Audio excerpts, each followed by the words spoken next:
Ya, ini saya yang bingung ini. Kenapa? Karena ini pertanyaannya sangat kompleks. Dan ini mengingatkan saya pada beberapa kasus, pada beberapa peristiwa. Saya ini kemarin bikin status di Facebook, akhirnya pada geger gitu ya. Gara-garanya saya nyebut ada sebut dukun modern. Dukun modern itu siapa? Orang-orang yang tidak sinau psikologi, lalu menganggap itu psikologi, pakai ucapan-ucapan yang sebenarnya itu mantra-mantra baru, tapi dianggap sebagai teori motivasi. Dan sekarang banyak sekali orang-orang yang wegah, malas belajar, malas membaca buku-buku standar, buku-buku akademik tentang psikologi, bahkan atau lebih khusus lagi, lebih simpel tentang motivasi, lalu tiba-tiba mengatakan kalimat-kalimat afirmasi sebagai motivasi dan lain-lain. Itu bisa terjadi pada siapa? Pada siapa saja, apapun profesinya, mau dia dokter, mau dia bidan, mau dia guru di sekolah, mau dia berbagai hal apapun itu. Tetapi ada hal yang menarik, apa itu? Hari ini banyak orang yang maunya jalan pintas. Lawang media sosial kok diminta menjelaskan dengan gamblang, itu pun wegah leh sinau. Saya kalau bikin acara berbayar, acaranya bayar, waktunya 2 jam, itu yang daftar malah banyak. Tetapi ketika saya ada kajian rutin, saya bikin kajian rutin khusus tentang, bukan saya yang bikin sebenarnya, tapi saya diminta ngisi kajian rutin. Atau sebelumnya dulu yang di KMP itu, dulu masih semangat membaca masih tinggi, itu pun di KMP jadi bukunya kemudian sempat bestseller saat itu. Itu pesertanya ya nggak lebih dari 15, malah awalnya nggak lebih dari 10. Dan ini pada satu sisi menunjukkan benarlah Al-Quran. Kebanyakan itu mesti jelek, aksaruhum, aksarun nas dan lain-lain dalam Al-Quran nggak pernah disifati dengan hal-hal yang baik. Maka ini memberikan pada sisi lain memberikan optimisme bagi kita bahwa kalau kita itu mau berubah, yang perlu kita lakukan adalah mencari siapa-siapa dari sedikit orang itu yang betul-betul mau bergerak. Perubahan-perubahan yang kokoh itu dilakukan dengan adanya 1 orang atau 2 orang yang betul-betul merisaukan sesuatu, yang betul-betul menggelisahkan sesuatu dan memulai dengan langkah yang tertata, fondasinya kuat. Acara-acara semacam ini sering saya sebut sebagai acara khutbah. Khutbah itu kalau yang kecil-kecil begini ya seminggu sekali bagus. Tapi khutbah yang besar itu hanya setahun 2 kali, yakni Idul Adha dan Idul Fitri. Yang lebih pokok apa? Yang lebih rutin. Nah, yang lebih rutin itu memang hanya sedikit orang. Tetapi kalau kita tidak memulai, maka tidak akan pernah terjadi. Apakah zaman kita ini merupakan zaman yang sangat buruk? Mohon maaf agak meluas, walaupun ini bukan berarti akan lebih tajam ya. Tidak, seburuk-buruk zaman adalah masa ketika Nabiullah Muhammad Sallallahu Alaihi Wasallam diutus. Tetapi dengan perubahan yang ada itu, setelah adanya dakwah dari Nabi dengan rentang waktu tertentu, maka generasi itu, umat di saat itu menjadi generasi terbaik dari agama ini. Nah, kita tidak bisa menyuruh anak membaca kecuali harus kita bangkitkan dahulu kecintaannya kepada ilmu, menunjukkan bahwa kita tidak akan bisa mencapai sesuatu kecuali dengan ilmu. Mohon maaf, saya mungkin agak melebar sedikit ya. Dari mana itu? Saya mendasarkan pada usus tarbawiyah, prinsip dasar dalam mendidik. Ini yang saya pahami dari dalam agama ini ya. Yang pertama adalah iman. Yang kedua adalah ilmu. Tapi ilmu yang dimaksud usus tarbawiyah terbagi menjadi 2, yakni asas ma'rifi dan asas amali. prinsip dalam hal makrifah dan prinsip dasar dalam hal amalan praktis. Nah, asas makrifah terbagi menjadi dua, yakni iman dan ilmu. Iman itu bukan cuma yakin. Kalau cuma yakin, syaitan pun yakin.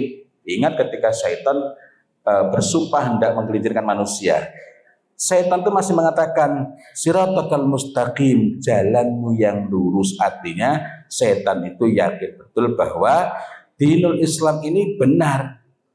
Nah, yakin, tetapi itu tidak sampai kepada tingkat iman. Karena itulah faith tidak dapat iman tidak dapat dimaknai sebagai faith. Kadangkala saja bisa. Terusan lagi. Nah, jadi iman itu ya betul-betul memang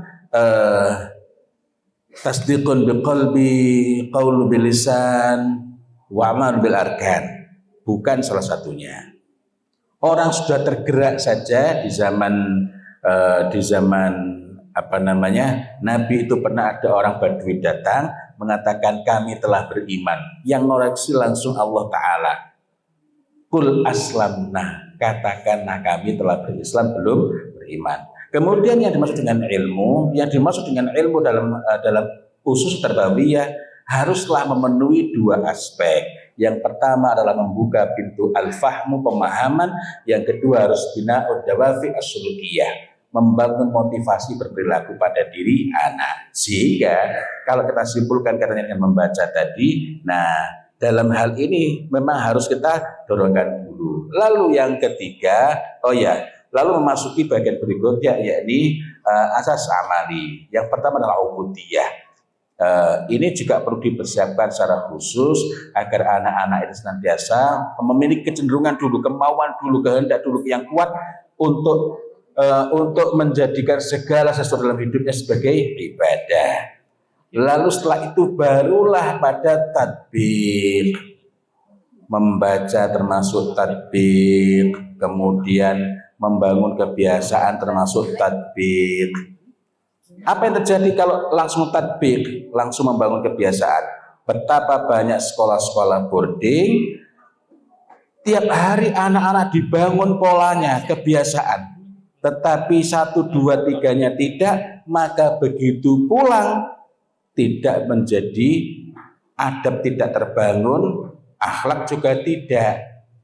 Takwinul adah, ini mohon maaf ya, saya harus banyak pakai istilah agama karena lebih kompleks. Takwinul adah, membangun kebiasaan, untuk kebiasaan ada dua kemungkinannya.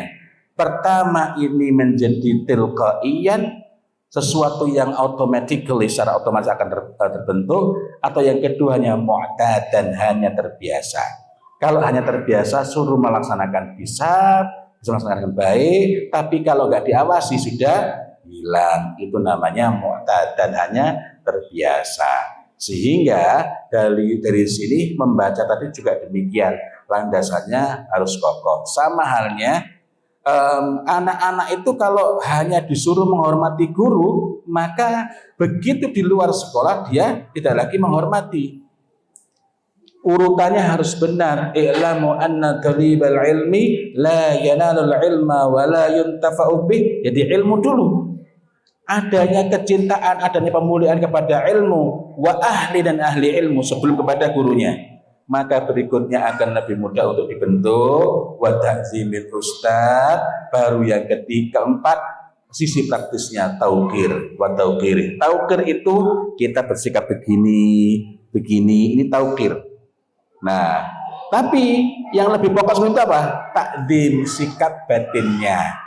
Nah, di beberapa sekolah taukirnya dulu, baru berharap takdimnya muncul dengan sendirinya. Kecintaan kepada ilmu belum. Sebenarnya jawaban ini juga belum sepenuhnya menjawab ya. Mudah-mudahan apa yang saya sampaikan ini bermanfaat, dan dan ini merupakan PR serius. Karena itu pula saya alhamdulillah ini dengan teman-teman ProU setiap bulan kami berusaha bikin acara, biasanya 2 hari atau 3 hari online gratis, namanya Kepoin ProU. Temanya misalnya ada satu tema dibahas dalam 2 hari atau 3 hari. misalnya tempoh hari soal bullying, penanganan kalau di level guru dan orang tua gimana, lalu bulan berikutnya khusus penanganan di level lembaga, yakni yayasan, kemudian secara kelembagaan oleh kepala sekolah bagaimana. Lalu pada waktu yang lain misalnya kegagalan pemerolehan bahasa. Kenapa? Ini untuk memudahkan, sebab ketika sekarang ini orang semakin mudah googling, semakin sulit mendapatkan ilmu yang utuh dan struktur. Untuk bulan depan ini insya Allah di hari Rabu dan Kamis tanggal 14-15 Agustus malam jam 8 sampai jam setengah 10. Jadi ya online, nanti bisa cek di ProU, bisa minta informasinya. Ini gratis. Nah, videonya nanti juga bisa disimak melalui link yang dibagikan di grup WhatsApp itu. Nah, tapi ini sekali lagi ini semua sebenarnya belum menjawab pertanyaan beliau, karena pertanyaan-pertanyaan beliau tadi semuanya mendasar dan masing-masing pertanyaan itu sesungguhnya memerlukan jawaban yang utuh. Tetapi kalau saya belum dapat memberikan jawaban yang mencakup keseluruhan, itu bukanlah semata-mata karena pertanyaannya memang memerlukan jawaban yang luas, melainkan karena kedalaman ilmu saya yang kurang. Karena seorang yang ilmunya sangat mendalam, maka dia akan dapat memberikan jawaban yang ringkas meskipun belum cukup mendalam. Allahu a'lam bishawab.